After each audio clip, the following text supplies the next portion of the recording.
إن الحمد لله نحمده ونستعينه ونستغفره ونعوذ بالله من شرور أنفسنا ومن سيئات أعمالنا من يهده الله فلا مضل له ومن يضلل فلا هادي له أشهد أن لا إله إلا الله وأشهد أن محمدا عبده ورسوله قال الله جل في علاه يا أيها الذين آمنوا اتقوا الله وقولوا قولا سديدا يصلح لكم أعمالكم ويغفر لكم ذنوبكم ومن يطع الله ورسوله فقد فاز فوزا عظيما وقال جل جلاله يا أيها الناس اتقوا ربكم الذي خلقكم من نفس واحدة وخلق منها زوجها وبث منهما رجالا كثيرا ونساء واتقوا الله الذي تساءلون به والأرحام إن الله كان عليكم رقيبا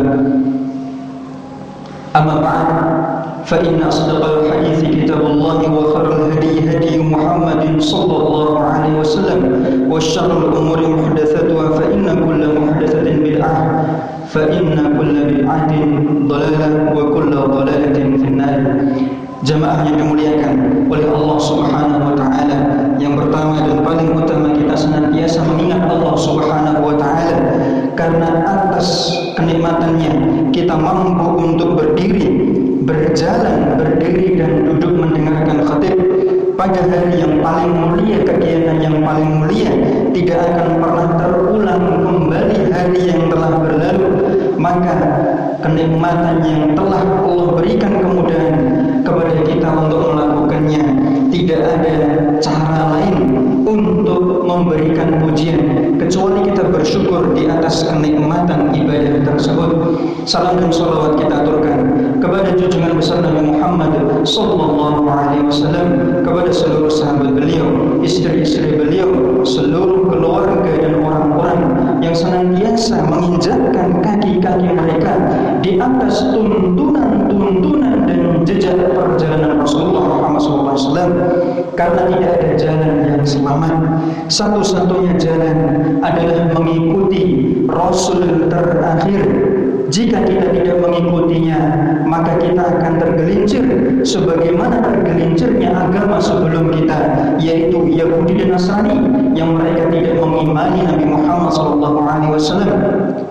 Maka jika adanya adalah sesuatu yang terakhir, maka kita akan mengikuti siapa lagi dari jajaran Rasul yang telah berlalu. Rasulullah adalah utusan terakhir, maka tidak ada jalan selain jalan beliau, tidak ada tuntunan yang lurus dan menyelamatkan kehidupan kita di dunia maupun di akhirat kecuali petunjuk dari beliau. Jamaah yang dimuliakan oleh Allah Subhanahu wa taala, jiwa manusia adalah suatu hal yang besar. Tidak ada yang lebih agung daripada jiwa yang selamat. Allah menciptakan kita tidak ada tujuan lain kecuali dengan hikmah yang Allah sudah tentukan, tujuan yang sudah digariskan, aturan yang sudah ditetapkan. Jiwa manusia itu mampu untuk melakukan kebaikan, namun di waktu yang sama jiwa manusia itu melenceng kepada arah kehawa nafsuan, manusia yang selalu ingin menjauhi perintah Allah dan Rasulnya.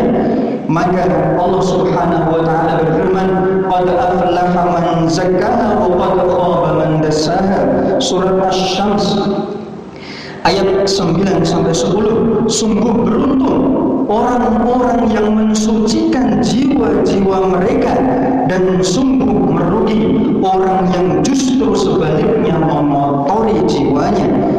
Orang yang beruntung adalah mereka yang mensucikan diri dari dosa, membersihkannya dari segala cacat yang ada, meningkatkannya dengan ketakwaan kepada Allah Subhanahu wa ta'ala, dan mengangkatnya dengan ilmu yang bermanfaat dan mengamalkan atas apa yang dia ketahui.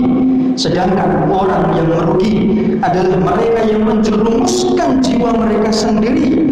Jiwa yang mulia Allah ciptakan, justru mereka bawa kepada kenistaan, mendekati kecacatan, bahkan melakukan dosa yang sudah disampaikan untuk dijauhi, maka hal apa saja yang mampu membuat jiwa kita menjadi jiwa yang suci, tidak ada yang lebih utama kecuali yaitu mentauhidkan Allah Subhanahu wa taala, mewujudkan ketauhidan yang sesungguhnya, karena dia adalah jalan utama mengapa Allah menciptakan kita.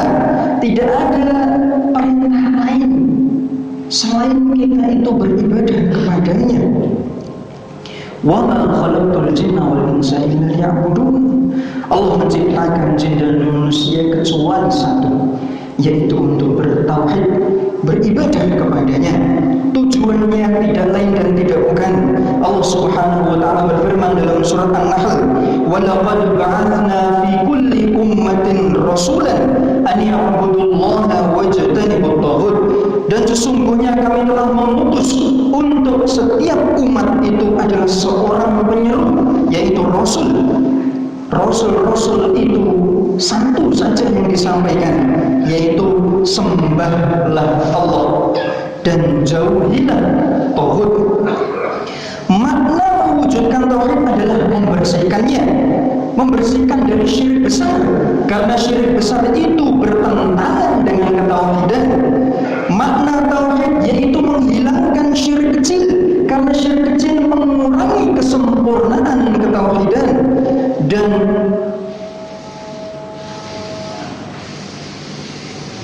tauhid menjauhkan diri kita dari bid'ah dan kemaksiatan, karena dua hal tadi mampu mengotori peribadahan kita kepada Allah Ta'ala.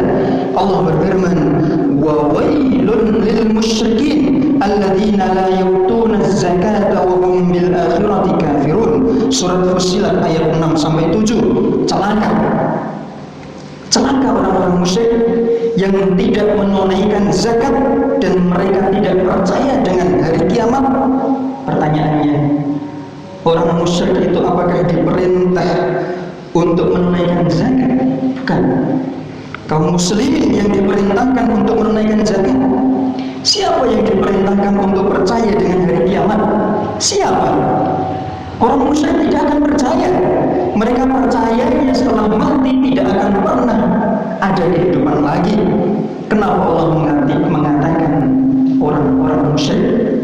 Karena memang tidak dipungkiri sebagian dari kaum muslimin terjerembab jatuh ke dalam kubangan yang paling dalam dari penentangan tauhid, yaitu kesyirikan. Mereka adalah orang-orang yang Allah ajak bicara dalam ayat ini, orang muslim namun jauh dari ketauhidan. Mereka justru mendatangi kesyirikan, berdoa kepada selain Allah Subhanahu wa taala. Bahkan mereka menggantungkan kehidupan yang fana, kehidupan dunia. Sudah jelek, sudah rendah, sudah sementara, tidak ada nilainya. Itu mereka pun mencarinya kepada selain Allah Subhanahu wa taala. Maka kubangan dan jurang kemana lagi yang lebih dalam daripada kejurangan kesyirikan yang jauh dari Allah Subhanahu wa taala. Nomor 2, yang mampu mensucikan diri seorang muslim, jiwa-jiwa orang muslim, yaitu doa. Karena doa adalah kunci daripada pintu segala kebaikan dunia dan akhirat. Doa adalah senjatanya kaum muslimin. Ad-du'a'u silahul mu'min. Siapa lagi yang akan kita sandarkan kebutuhan kita kecuali kepada Allah? Lalu cara apa lagi yang akan kita gunakan untuk meminta kepada Allah selain daripada doa? Dalam sebuah riwayat oleh Imam Muslim, Rasulullah SAW sering mengulang-ulang doa ini. Allahumma ati nafsi taqwaha wa zakkiha anta khairu man zakkaha anta waliyuha wa maulaha. Wahai Allah, berikanlah jiwaku ketakwaan, sucikanlah ia, karena Engkau adalah sebaik-baik yang mensucikan. Engkaulah pelindung dan pemilik daripada hati-hati dan jiwa kami. Barang siapa yang bersungguh-sungguh dalam pengharapan berdoa, tidak tergesa-gesa, memperhatikan waktu mustajabnya doa, melakukan adab-adab dalam berdoa, berlepas dari hal-hal yang menghalangi terkabulnya doa, maka bisa dipastikan doanya akan dikabulkan, karena pintu langit akan terbuka, dibukakan oleh para penunggunya, para penjaganya. Maka kenapa tidak dibukakan? Karena doa yang menghujam fokus ke langit, tidak ada penghalangnya, datang dari seorang muslim yang jiwanya suci. Maka pintu mana lagi yang mampu menghadangnya? Karena ia akan langsung kepada Allah Subhanahu wa ta'ala. Jamaah, jika kita lekat dengan doa di setiap keadaan kita, maka kita dekat kepada Allah Subhanahu wa ta'ala. Karena tidak ada orang yang berdoa kecuali dia ingat kepada siapa meminta, maka hanya kepada Allah lah orang-orang yang meminta kepadanya posisinya dekat kepada pencipta. Nomor 3, yang mampu mensucikan jiwa seorang muslim adalah Al-Quran. Sarana apalagi yang lebih agung, lebih utama yang menjadi rujukan seorang muslim kecuali Al-Quran. Ibnu Abbas radhiyallahu ta'ala berkata, Allah menjamin bagi orang yang mengikuti Al-Quran, ia tidak akan tersesat baik di dunia maupun sengsara di akhirat. Hadis diriwayatkan oleh Ibnu Abi Syaibah, hasan kedudukannya.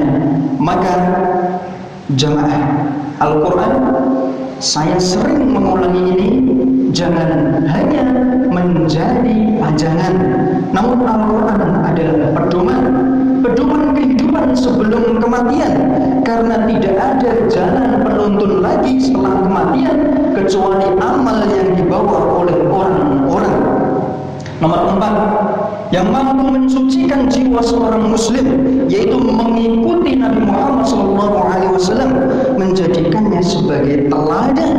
Allah Subhanahu wa ta'ala berfirman, laqad kana lakum fi rasulillahi uswatun hasanah. Ayat yang sering terdengar, namun lanjutannya jarang dijabarkan. Sesungguhnya pada diri Rasulullah Muhammad SAW itu ada tauladan yang baik bagi kalian sekalian. Ayat selanjutnya apa? Liman kana yarjullaha wal yawmal akhir. Rasulullah itu menjadi suri tauladan, tapi tidak semua orang. Hanya kepada orang-orang yang mengharapkan rahmat Allah Subhanahu wa ta'ala, yaitu surga. Itu yang pertama. Lalu teladan bagi siapa? Yang kedua, yaitu orang-orang yang mengharapkan hari kiamat. Siapa di antara kita yang mengharapkan hari kiamat? Siapkah dosa kita ditimbang? Akankah lebih ringan daripada pahala? Siapa di antara kita yang siap untuk dihisab? Namun orang-orang ini menjadikan Rasulullah sebagai teladan karena yakin keteladanan yang mereka ikuti membawa mereka kepada surga dan keselamatan dari huru-hara hari kiamat. Mereka yakin mereka selamat pada hari kiamat. Luar biasa. Orang-orang yang meneladani Rasulullah SAW, mereka merasa aman di dunia maupun di akhirat.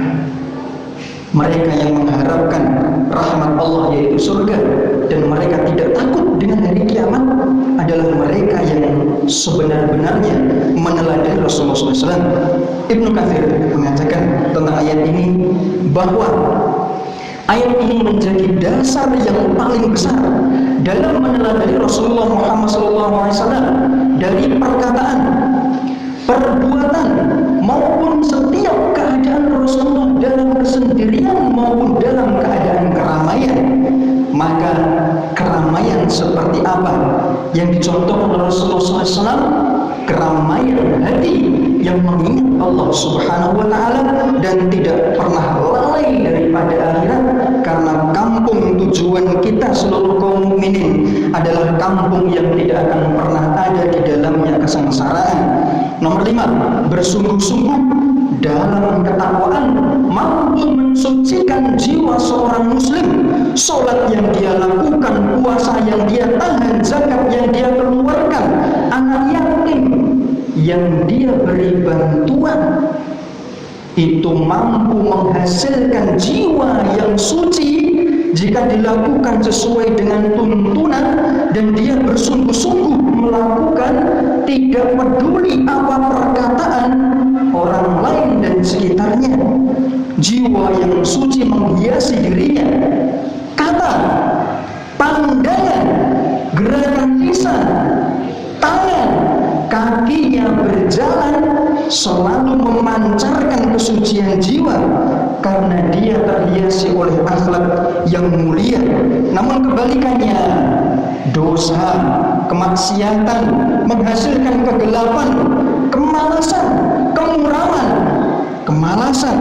Maka apalagi yang kita cari? Ibnu Taimiyah berkata, sucinya jiwa itu pada dasarnya meningkat ke atas. Namun banyak orang lupa bahwa naiknya ke atas untuk mencapai kesucian jiwa itu harus dibarengi dengan membersihkan dari keburukan. Naik, tapi yang menggondoli di bawahnya, di belakangnya harus dihilangkan. Apa yang menggondol di belakangnya? Yaitu kemaksiatan, dosa-dosa yang menghambat seorang hamba untuk menuju ke atas. Yang keenam, mensucikan jiwa dengan cara mengingat kematian. Qul innal mauta alladzi tafirruna minhu fa innahu mulaqikum. Dalam surat Al-Jumu'ah ayat 8 Allah berfirman, katakanlah Muhammad, sesungguhnya kematian yang kita semua lari darinya itu pasti akan menemui setiap di antara kita. Ainama takunu yudrikumul mautu walau kuntum fi burujin musayyadah. Kematian dimanapun kalian berada akan menghampiri kalian, meskipun kalian berada di benteng yang paling tinggi dan paling kuat. Kematian adalah pemisah antara dunia dan akhirat. Kematian adalah pemisah antara amal dan balasan. Kematian adalah obat. Kematian adalah ampunan bagi orang-orang yang mengingat setelah kehidupan dunia. Namun kesempatan untuk menambah kebaikan telah hilang jika kematian telah datang. Maka kita masih hidup, nafas masih muda, kaki masih sehat, tangan masih bisa bergerak, lisan masih bisa berucap. Allah Subhanahu wa taala berfirman dalam surat An-Nisa ayat 18, dan tidaklah diterima taubat orang-orang yang mengerjakan kemaksiatan dan kejahatan, yang hingga bila datang ajal mereka barulah mereka mengatakan, sesungguhnya saya bertaubat sekarang. Tidak ada gunanya jika nyawa sudah sampai kerongkongan. Maka setiap orang, baik yang taat maupun yang tidak, yakin itu akan mati. Namun orang yang bermaksiat, keyakinannya muncul dalam mulutnya, saya bertaubat, namun taubat saat itu tidak ada gunanya. Hamba yang senantiasa berada dalam ingatan kematian akan dalam kebaikan, jiwanya pun akan menjadi suci. Kematian pasti datang, amal pasti terputus.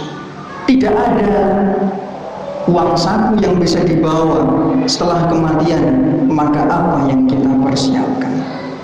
Aqulu qouli hadza wa astaghfirullah li wa lakum wa lisa'iril muslimina min kulli dhanb fastaghfiruhu innahu huwal ghafurur rahim.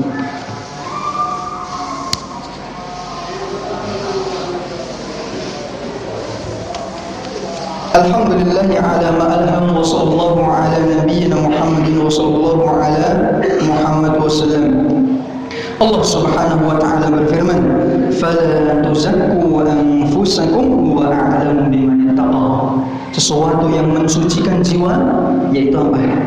Menghindari sifat kesombongan, merasa bahwa dirinya adalah orang yang paling suci, melihat orang lain adalah orang yang paling kotor. Ini adalah bibit-bibit kesombongan yang dahulu ada juga pada sifat iblis. Iblis dahulu tidak mau taat kepada Allah karena sifat sombongnya mengira bahwa Adam adalah orang yang rendah. Jangan sampai hati kita tinggi lalu kita melihat rendah orang lain. Hati kita merasa dekat kepada Allah namun kita merendahkan orang lain, maka sifat sombong dan riak di hadapan Allah Subhanahu wa taala dan makhluk-makhluknya di atas muka bumi ini mampu mengotori hati kita. Maka jiwa yang seperti apa yang mampu menjerumuskan kita? Ulama mengatakan jiwa itu ada 3. Yang pertama jiwa yang tenang, ya ayyatuhan nafsul mutmainnah, jiwa yang tenang, dan tidak ada jiwa yang baik kecuali jiwa yang satu ini. Jiwa yang nomor 2 yaitu jiwa yang suka mencela kenikmatan. Jika kenikmatan itu sedikit, lalu mencela sang pemberi kenikmatan. Jika kenikmatan itu banyak, maka dia mencela orang lain yang kenikmatannya lebih banyak. Jiwa yang nomor 3 yaitu jiwa yang memerintahkan kepada hal-hal yang buruk. Innan nafsa la'ammaratun bisu', jiwa yang memerintahkan kepada yang buruk.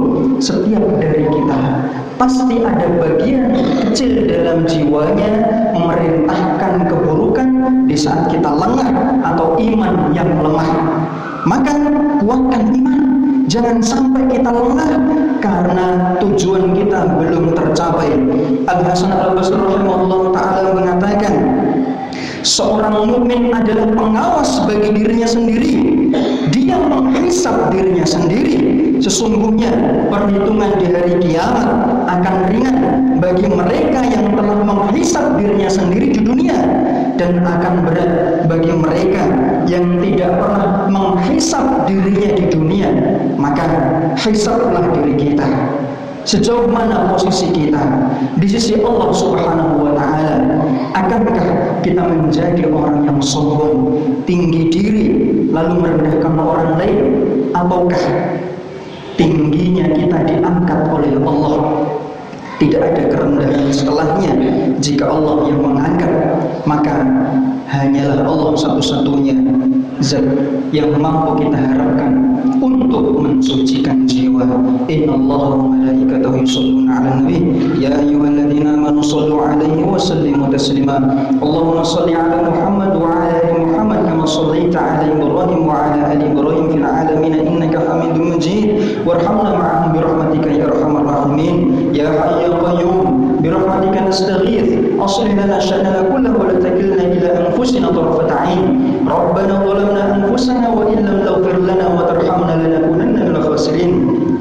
Allahumma inna nas'aluka al-huda wat-tuqa wal-'afafa wal-ghina. Rabbana hab lana min azwajina wa dhurriyyatina qurrata a'yun waj'alna lil-muttaqina imama. Rabbighfir lil mu'minina wal mu'minat wal muslimina wal muslimat al-ahya'i minhum wal amwat. Rabbana atina fid dunya hasanah wa fil akhirati hasanah wa qina 'adzaban nar. Subhana rabbika rabbil 'izzati 'amma yasifun wa salamun 'alal mursalin walhamdulillahi rabbil 'alamin. Aqimus shalah. Allah